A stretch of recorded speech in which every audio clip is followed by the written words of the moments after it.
প্রতিদ্বন্দ্বী দুই দলের জন্য যা ছিল চরম উত্তেজনা ও স্নায়ুচাপের, নিরপেক্ষ দর্শকদের জন্য তা ছিল অনন্য মহাকাব্যিক অভিজ্ঞতা। 25 দিন জুড়ে চলা অবিশ্বাস্য লড়াইয়ের পর ইংল্যান্ড ও ভারতের 5 ম্যাচের টেস্ট সিরিজটি 2-2 ব্যবধানে অমীমাংসিত থেকেছে। তবে উত্থান পতন থেকে শুরু করে উপভোগের বিবেচনায় এটি চিরস্মরণীয় হয়ে থাকবে ক্রিকেট ইতিহাসে।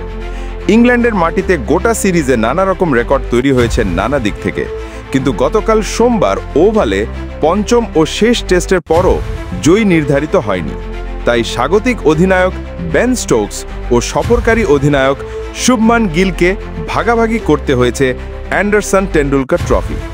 টেস্ট ইতিহাসে রানের হিসাবে ভারতের সবচেয়ে ছোট জয়। সিরিজের শেষ দিনে ওভালে ভারতের ছিল মাত্র 34 রান ডিফেন্ড করার চ্যালেঞ্জ, তুলে নেওয়ার দরকার ছিল 4টি উইকেট। এমন সমীকরণ থাকায় তাদের জয় এক প্রকার অসম্ভবই মনে হচ্ছিল।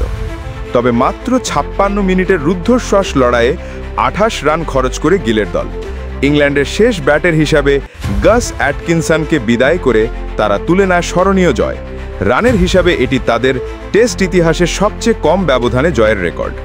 এর আগে 2004 সালে ঘরের মাঠে মুম্বাইতে অস্ট্রেলিয়ার বিপক্ষে 13 রানের জয় ছিল ভারতের সবচেয়ে কম ব্যবধানে জয়ের কীর্তি। সেবার তারা স্রেফ 106 রান ডিফেন্ড করে অজিদের অল আউট করে দিয়েছিল 93 রানে। টেস্ট ক্রিকেটে এখন পর্যন্ত অনুষ্ঠিত প্রায় 2600 ম্যাচে এর চেয়ে কম ব্যবধানে জয় দেখা গেছে মাত্র 60টি, 7187। 5 ম্যাচের সিরিজের সম্মিলিত সর্বোচ্চ রান। দুর্দান্ত ব্যাটিং আর স্কোরিং রেটের সমন্বয়ে 5 ম্যাচের কোনো টেস্ট সিরিজের সম্মিলিত সর্বোচ্চ রানের রেকর্ড গড়েছে ইংল্যান্ড ও ভারত। দুই দল মিলিয়ে এর চেয়ে বেশি রান হয়েছিল কেবল ইংল্যান্ডে অনুষ্ঠিত 1993 সালের অ্যাশেজ সিরিজে। ইংলিশরা ও অজিরা মিলে 6 টেস্টে করেছিল 7221 রান। এবার 7187 রানের মধ্যে ভারতের ব্যাটাররা সংগ্রহ করে 3807 রান। এটি 5 ম্যাচের সিরিজে কোনো দলের পক্ষে সর্বোচ্চ। গিল 754 রান, লোকেশ রাহুল 532 রান ও রবীন্দ্র জাদেজা 516 রান ব্যাট হাতে দেখান অসাধারণ পারফরমেন্স। টেস্ট ক্রিকেটের ইতিহাসে এক সিরিজে কোনো দলের 3 জন ব্যাটারের অন্তত 500 রান করার ষষ্ঠ নজির এটি। 5 ম্যাচের মধ্যে 3টিতে প্রথম ইনিংসে 2 দলের ব্যবধান 30 রানের মধ্যে।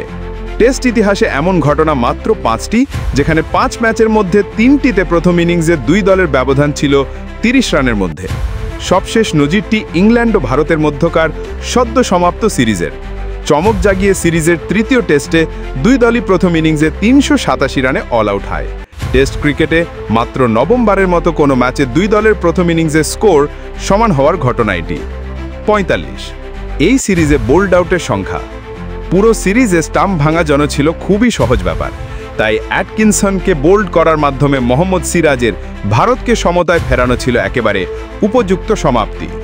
এই সিরিজে মোট 45টি বোল্ড আউট হয়, যা 1984 সালের পর কোনো টেস্ট সিরিজে সর্বোচ্চ এবং ইংল্যান্ডে অনুষ্ঠিত কোনো সিরিজে 1976 সালের পর সর্বোচ্চ।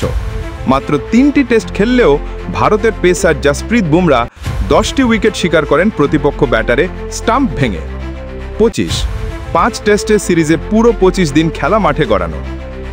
ওভাল টেস্টের চতুর্থ দিনে কিছুটা খারাপ আবহাওয়ার কারণে আগেভাগে খেলা শেষ হলেও পুরো সিরিজে নির্ধারিত প্রতিটি দিনই খেলা হয়। এই 25 দিনের মধ্যে আবার 18 দিনই সিরাজকে বোলিংয়ে দেখা যায়। সবশেষ কোনো 5 টেস্টের সিরিজের সবগুলো ম্যাচই পঞ্চম দিনে গড়িয়েছিল 2017-18 মৌসুমের অ্যাশেসে, যদিও অস্ট্রেলিয়ার কাছে সেবার 4-0 ব্যবধানে বিধ্বস্ত হয়েছিল ইংল্যান্ড। চলতি শতকে এই নিয়ে মাত্র চতুর্থবারের মতো 5 ম্যাচের কোনো টেস্ট সিরিজে সবগুলো ম্যাচই পঞ্চম দিনে গেল। বাকি দুটি ছিল 2001 সালে দক্ষিণ আফ্রিকার ওয়েস্ট ইন্ডিজ সফরে এবং 2004-05 মৌসুমে ইংল্যান্ডের দক্ষিণ আফ্রিকা সফরে।